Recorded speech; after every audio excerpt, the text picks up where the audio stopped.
Alrighty. Hey, Floyd, we are in the book of, where's Floyd? Oh, praise God. Get over for Floyd. He's videotaping today. What a guy. Praise God.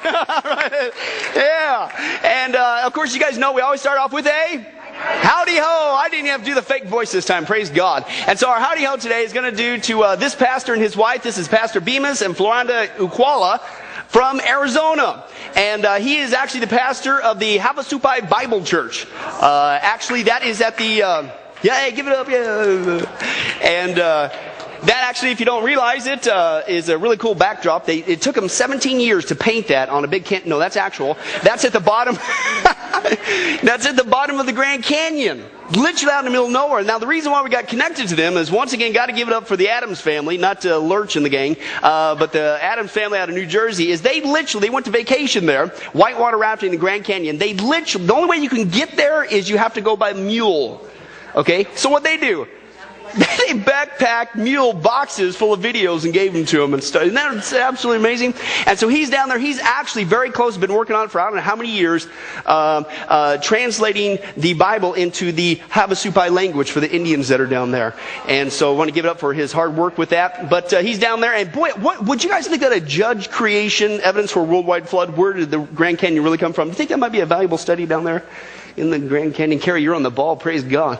But anyway, that's right. So we're going to say a big old howdy ho to them as they're sharing the media down there. To Pastor Bemis and Floranda Ukwala. I have no idea how to say that, but that's how it's coming out today. And by the way, I was notified as of last week, the silent John Baptiste. It's pronounced John Baptist. Yeah, whatever. That's my soapbox. But anyway, that's right. That's right. We all got it wrong. But anyway, so Pastor Bemis and Floranda Ukwala from Arizona. On the count of three, we're going to give a big old howdy ho. On the count of three. 1, 2, 3. Howdy ho, Pastor Bemis and Floranda Ukwala from Arizona. Yeah, right on. You guys are on the ball. Now, of course, we always start off after the howdy ho. As you guys know, hey, that even rhymed. This is incredible. What a study.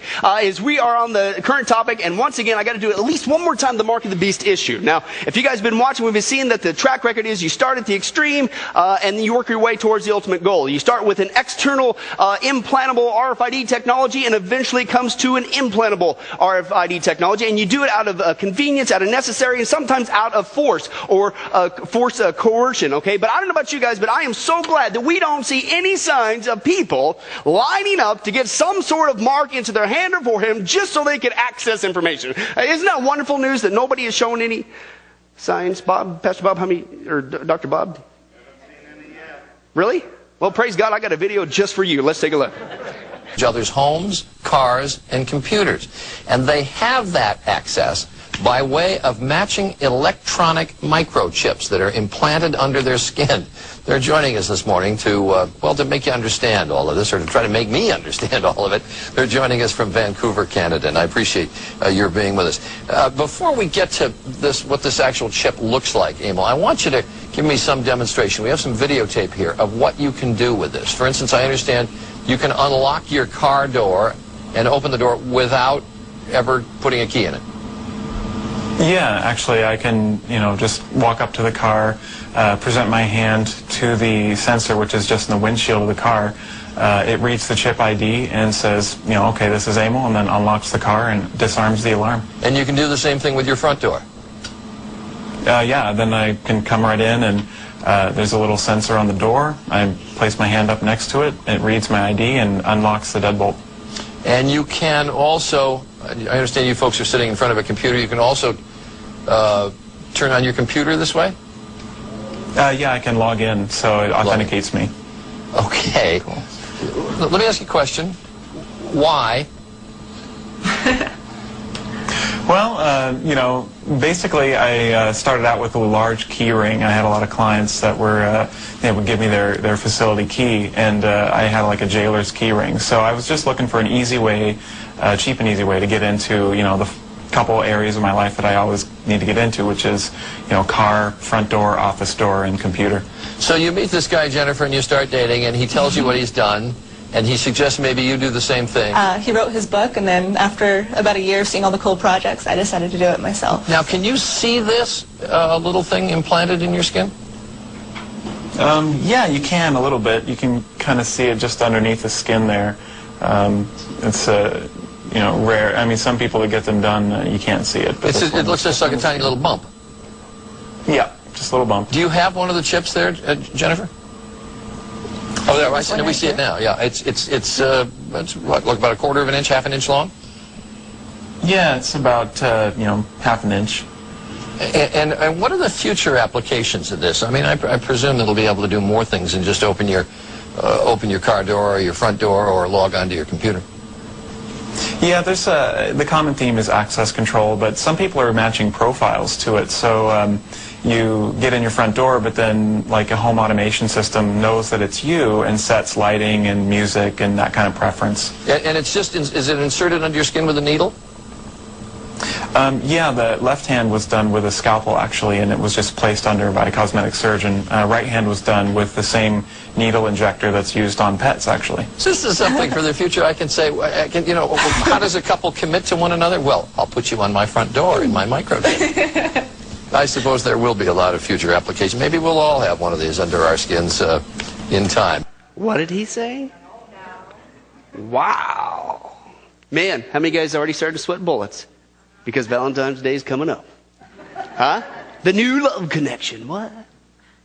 Now, obviously, granted, your response is I would hopefully as healthy and typical. Maybe you're out there thinking, hey, man, there is no stinking way I'm going to be like these people. Okay? There's no way I'm going to volunteer to get him. And by the way, where was he having it? It wasn't just on the left hand. It was on the what? On the right hand. That's very interesting. There's no way that I'm going to volunteer like those guys in love connection and smub connection. I ain't going to do it. I don't care if my spouse gives it to me for my birthday or whatever. I'm not going to do it. Well, folks, you need to realize back in the Revelation 13 where I got to turn there, but you remember he says he forced everyone, okay? And you might realize that you might soon have to, if that is right, folks, you want to enjoy some health care. Oh, why are they pushing this thing when nobody wants it? Maybe there's a nefarious plan. Hey, that's right, healthcare plan poses danger to American freedoms. That's right, the president has promised a massive change to modernize healthcare by making all health records standardized and electronic. Remember when that announcement was made? I wonder how it's going to get electronic. Part of his ambitious healthcare plan will be the computerizing of medical records of all Americans in order to make the healthcare process more cost effective, because how are we going to pay for this, folks?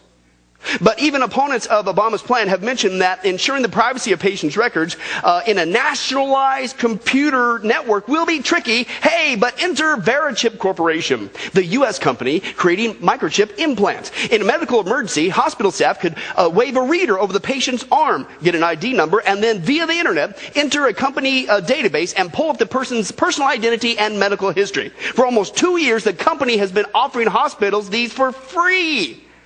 People are lining up for the Verichip, and in recent days there have even been rumors on Wall Street and elsewhere of the potential use for RFID in humans, the chipping of U.S. soldiers, we've already dealt with that before, of inmates, of migrant workers, just to name a few.